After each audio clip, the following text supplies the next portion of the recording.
Greetings from quarantine. I hope you're well and safe wherever you are. I'm Lucy, otherwise known as LV Hay. I'll be reading from my latest novel, Never Have I Ever, which is a dark domestic noir about a woman whose teenage past comes back to haunt her because she did something terrible when she was a teenager, and it was all based around the Never Have I Ever game. Mo's desk is on fire. His out tray is a mass of curling papers. A collection of hardback books stacked neatly beside it is a pyramid of flames. A box of tissues and a framed family picture have gone up too.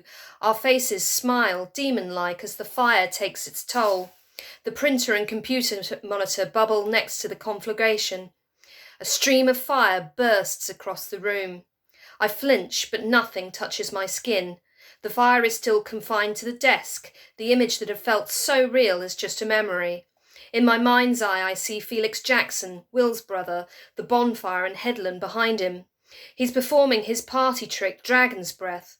He snaps back the lid of a Zippo lighter, creating a precise mist of alcohol over its open flame. That jet of fire cuts the darkness in two again, illuminating two younger girls next to him who scream with delight.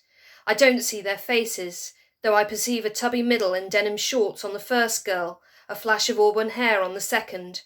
Heat dances around Felix like a devil. The memory blinks away and I'm back in the man cave. I hear the pff, pff, pff of plastic tubing and metal components as they succumb to the heat. Is the fire electrical? For some reason, I know water doesn't work on electrical fires. I've never written a fire into any of my books. Are you supposed to beat out fires, or will that feed the flames? I don't know. I just don't know. I cough, drawing toxic fume into my lungs, making me splutter even more. I force myself to focus, noting for the first time the computer monitor and printer are not actually on fire, just melting. That means it can't be an electrical fire. Good. My eyes instinctively trace the flames back to their source, coming from the left-hand side of the desk, the only side where the legs burn. It's coming from Mo's wastepaper can. Made of tin, the papers inside are alight like a torch. I have no time to consider how this could have happened, or my actions. With a primeval yell, I race over to the desk and tip the burning books and picture frame into the can as well. There's a whoomph of flames as they land, making me take a step back. Already the flames on the desk are greatly reduced.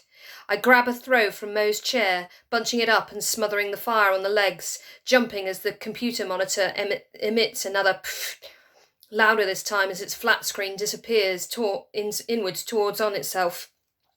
The fire on the desk out, I turn my attention back to the waste paper can. It's still on fire, though the larger books landing in it have deprived the papers at the bottom of oxygen. Still operating on instinct, I make the ridiculous mistake of grabbing for it. I scream in pain and tears spring up in my eyes as the skin on my right palm comes away, sealed instantly to the tin. The waste paper can goes over, throwing its fiery contents onto the rug Lindy and I had put down for Mo. I kick up the rug under one boot, deftly folding it over on top of itself. Then I jump up and down on it, swearing my way through the agony in my hand and the raging fury of the situation. I seem to zone out for a few seconds, maybe as long as a minute. I come to. I can see my reflection in a little mirror over Mo's bookcase. My face is blackened, sooty. The acrid tang of melted plastic and burned paper makes my nostrils flare. I can taste it at the back of my throat, and somehow right up my nose and under my red, watering eyes. Still feeling outside my own body, I peer at my face like it's the first time I've seen it. Something about me seems off, which seems appropriate. Realization floods through me. I have no eyebrows. When I tipped the books into the can and caused the momentary flare-up, they must have melted straight off my face. This strikes me as ludicrously funny, or maybe it's just the shock, because a laugh bursts out of me. Moments later, I'm doubled over, convulsing like a hysterical hyena. Sam? My laughter dies away abruptly. I freeze as I see Mo appear on the bottom of the man cave steps, eyes wide. He takes in the destruction of his desk, the state of me. He gasps as he takes in my raw, burned hand. His eyes fill with tears. Christ, what have you done?